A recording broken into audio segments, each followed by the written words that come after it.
Josh and his triplet brothers are experiencing what life is like in the New Zealand Defence Forces. And today, Josh is at Whenuapai Air Base to get a taste of life as an avionics technician. How you going? I'm Josh. G'day, Josh. Sergeant Brad Murray, Air Force. Here you want to be avionics technician? Yeah, for sure. Hey, let's check it out. Yeah, sweet, come along. So we better make sure you're operationally fit to join the Air Force. How's your push-ups? Oh, pretty good. I can make out about 100. 100 push-ups? Well, your minimum requirement will be 30 push-ups. 1, 2, lovely. 3. Every person in the Air Force must pass a physical test every 6 months.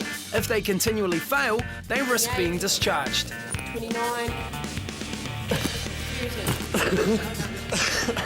Good stuff. Hard worker. Oh, man, that's fine. Josh, you didn't quite make 100 that you promised us. What happened? A bit more practice before then. Oh, yeah? For sure. Doing those 100 baby press-ups. Next is the weighted march, where a weighted belt represents a 20-kilogram infantry combat kit. It would include weapons, ammunition, and survival gear. Good work. Well done. Whew. Man, sore calf muscles, eh? Oh. 20 kilos on your little frame's got to hurt. Brad, so what does an avionics technician actually do in the Air Force? Oh, we maintain and repair all the aviation electronics, and it helps keep all these aircraft in the air. Oh, that's awesome. This is a great example of where an avionics technician will spend most of his time. This is the nose of a Sea Sprite helicopter. We've got all our compass electronics over here, our main aircraft battery, and this is our infrared camera control up here.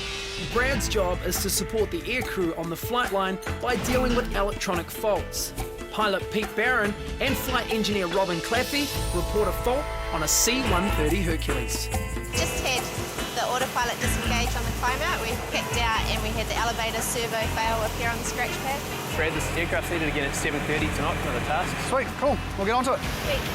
Time pressure is a common part of being an avionics technician, as is knowing the aircraft. Wow, far out. This is the cockpit of our new upgraded Hercules. So all this equipment that you see in here is avionics toys, pretty much. This is what we play with. And a lot of the stuff that you won't see in any of the new commercial airliners and stuff like that. So we get to play with a lot of stuff that a lot of people don't get to touch. We've gone into the equipment history, and it brings up every fault. So if we look in here, it's got auto flight computer, processor, elevator, servo, no-go. That just confirms with what they saw. We can actually perform a test from here on that elevator servo. So there we go, test complete, test pass. The test should have failed, not passed. Hey Kev, you got a minute?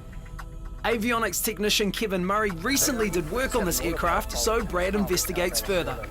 Yeah, they had that fault last week. I'm pretty sure they changed the elevator servo, so just might want to try something else. Cool, cheers. So it wasn't the elevation servo, but Brad has another idea. What's next? Well, we're going to take this computer out and we'll take it over to the bay for bench testing. Oh, sweet. Let's go. Hey, Brad, so if the auto flight computer is faulty, what are the dangers of that? Well, autopilot in the plane is there to reduce fatigue in pilots.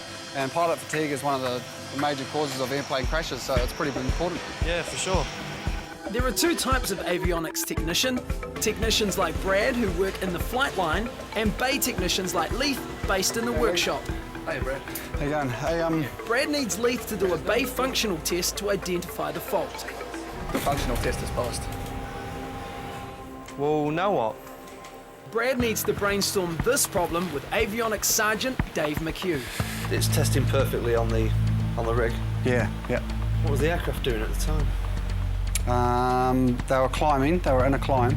Because obviously the servo, it's going to take more pressure if the rate of climb's higher. Yep. So that could be a problem. Would the simulator be able to check this out for you? That's a possibility. I can get the pilot and he can replicate all the flight conditions, and we'll see if we can fault the computer then. For complicated issues like this, we're able to call on the whole avionics trade using their experience and knowledge to help us solve the problem. So we're not just on our own. The flight simulator can be used to test equipment by replicating dynamic real-world conditions. It kicked itself out through a 1,500. So it's come up through 1,500 feet per minute as before. It's come up with elevator servo fail. Yeah, so that was the fault that we saw.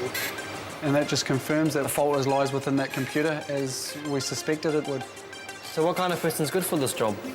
You need to be pretty smart. There's pretty technical kind of stuff going on. And So what are some of the rewards of this job? definitely a big reward for, especially someone in my position, is going away on trips and on the planes with a lot of the crew as well. I mean, they've got to take maintenance teams away with them. I've only just come back from Alexandria. I've been to Antarctica, been to Canada, through the States, around all the islands, Australia, Asia, through the Middle East and through to the UK. So it's not only the pilots that get to travel around the world, the maintenance crew do as well. While Brad has been at the simulator, Sergeant Dave McHugh did some research of his own and found a possible solution. Hey, Brad. Dave, got something for us? Yeah, spoken to manufacturer. They've got a paper on this for adding a capacitor to the gyro main board. Okay. This is our solder bench. We're going to do exactly what the manufacturers said for us to do, is replace the capacitor with a higher value one. So. What are the challenges of this job? Yeah, definitely time pressure, getting a serviceable aircraft to the aircrew on time. Yeah, speaking of time pressures, Josh, we better get this board back in the aircraft. But to confirm that the fault has been fixed, Brad needs to test it in an actual flight. G'day, sir.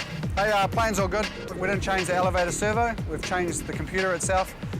One of the more enjoyable aspects of being an avionics tech is you'll get a problem that is pretty complicated and it can't be seen.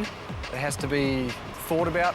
Sometimes they're not hard there. You won't see a broken cable, or you won't see a dent in the leading edge or something like that. They have to be thought about. It's inside a box and it's electrons which aren't seen. How'd that go? Yeah, it was all good. Yeah, no, it stayed connected the whole time. Well done. Just goes to show how important your guys' job is. Without you guys, you know, these planes wouldn't stay in the sky. To be an avionics technician, you must be at least 17 years old, medically fit for service, be of good character, and be a New Zealand citizen. You need a minimum of 12 NCEA credits in maths, English, and science at level 2 or above. Before joining the Air Force, you will do a 17-week aeronautical engineering course in Nelson, and upon enlistment, you will complete a 12-week basic military training course. The Air Force pays for all costs of job training.